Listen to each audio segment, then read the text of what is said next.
So good day everyone, especially to our beautiful instructor out there. Good morning, ma'am. So the topic that I will going to discuss is all about the product life cycle.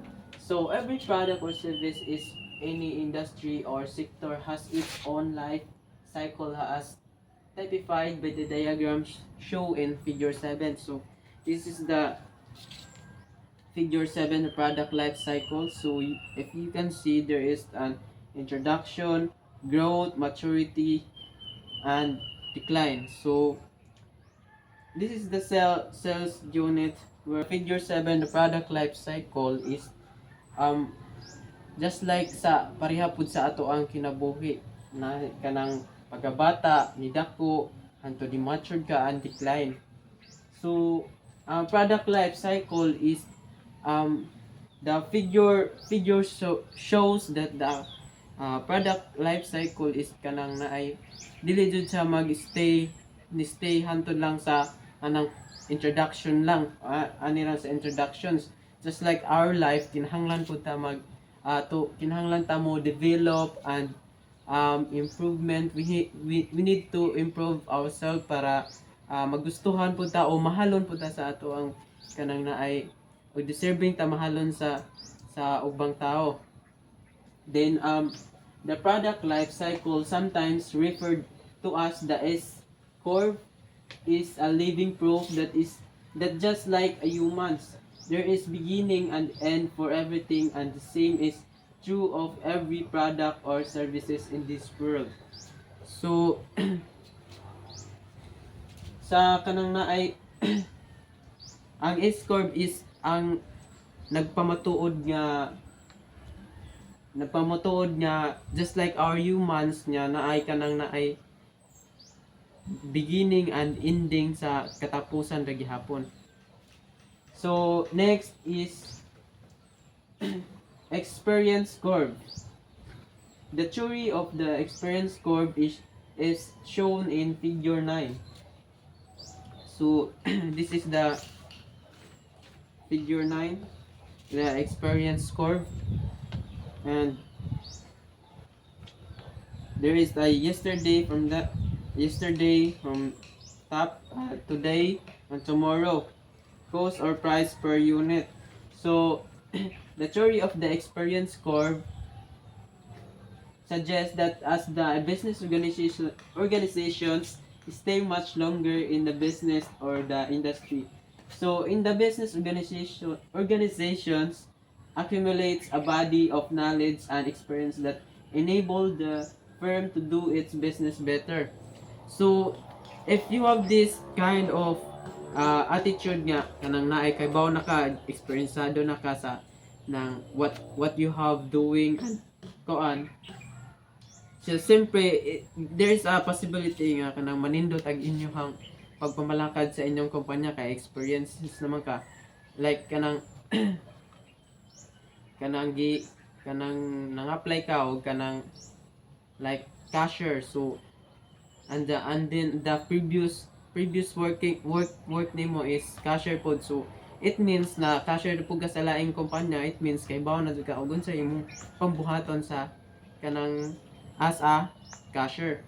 So just like in the kuan, pagtanom og kanang plants kintahay, og kay bawo ka og unsaon na pagpatubo og unsay gusto og sakto nga paliton sa pagpadako sa usa ka tanom is napaka-importante na kay tungod kay aron og unsay imong mapalit is directed to the plants juda, di kay kanang naay magpalit ka kintahay tapos dili day mao. So expense na dako na kayo kanang unta ikatabang unta to sa imuhang plants nga kuan na palit nimo og kanang medisina or kuan di ba di day mao. So makuha na pod ma-reject na po to imong kan.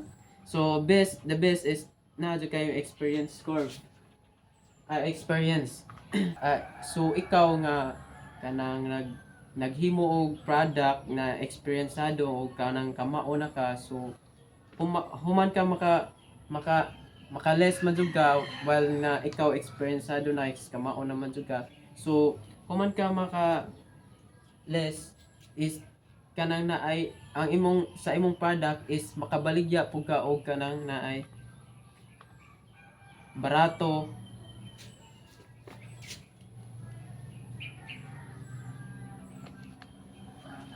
So makabaligya pug ka og barato sa imong product kay from yesterday is kanang dili pa ka kaayo kanang kuan na agian nimo pagagahapon agian nimo ay ngani online eh. So from sa today is na kamao na ka, so by tomorrow is ma-perfect na nimo, ma-less na nimo ang price per unit kay ikaw experience you have a experience na. So by tomorrow na is kamao na jud ka maka estimate na ka og unsay mga palitonon sa imong usa ka product. So ang price is very important aspect jud sa kanang business competitive kay mao man jud ni ang tan-awon jud sa ugbang mga target customers nimo kay tungod kay ang product nimo is barato ra na mas nindot pod pagahimo kay tungod kay experiencado na ka, so mao to. So next is the economics of skill. A popular theory in economics, the theory of economics or this economics of skill appears similar to the experience curve as shown in figure 11. So there's a similar to the uh, kanang experience curve. So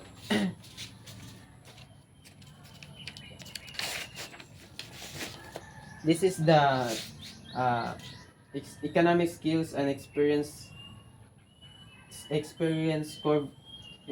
curve working.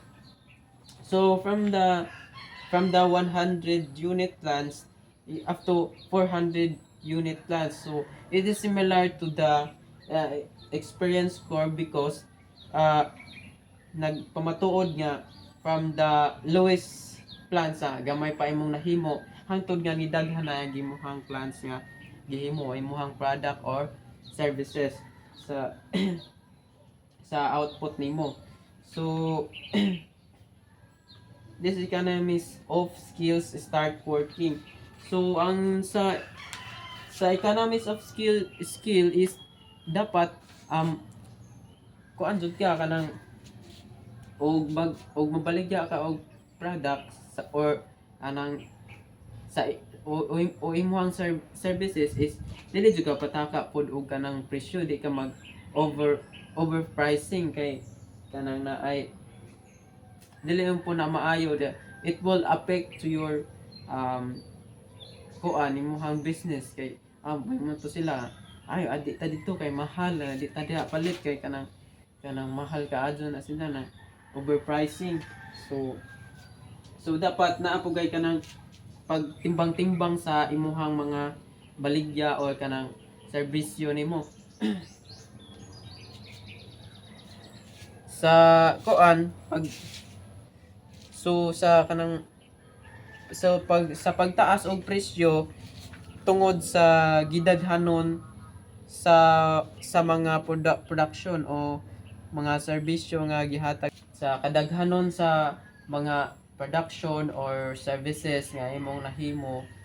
So naa jud kay kanang naay there is a possibility nga mo taas jud ang imong price kay daghan jud kay nagamit nga mga materials nga para lang aning padaka. So output sa imong product is kuan kanang mahal jud unless og kanang experience na ka o kamao na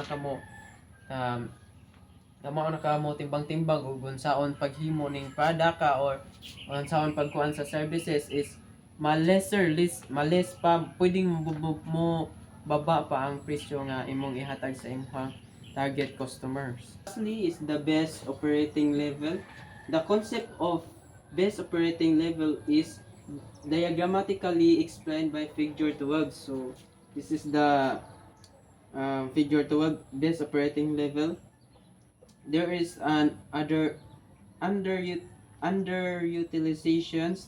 Ang sa tunga is base operating level, and there is overutilization. So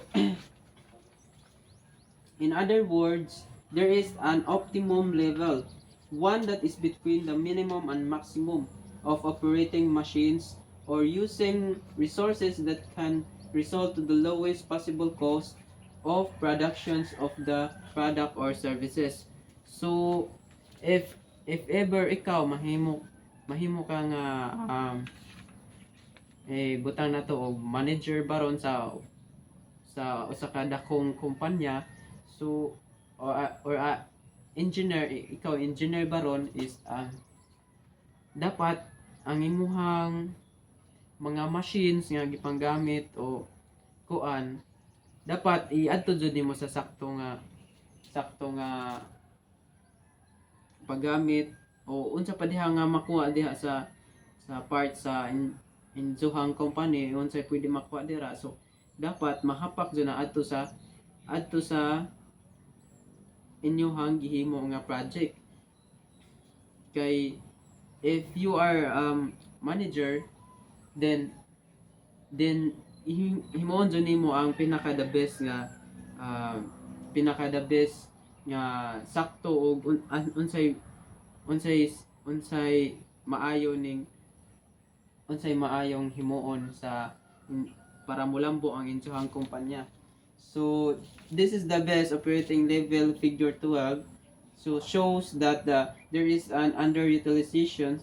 So di pud ka ingon nga pwede nga nagpaubos ang imong underutilization is kanang kulangan ka og mga machine baron or materials or mga stocks or like services.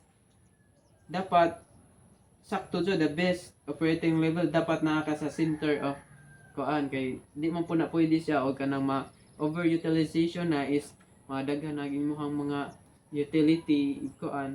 So it will affect to your business and to your services na kay na over naman ka. So tungod kay ang kanang over baya is kanang could be all over is could be dangerous. So I think that's all of my topics. So once again, my name is Markel De Vicay. I living a saying na if you can trusted in a small thing, you can be also trusted in a big things. Thank you.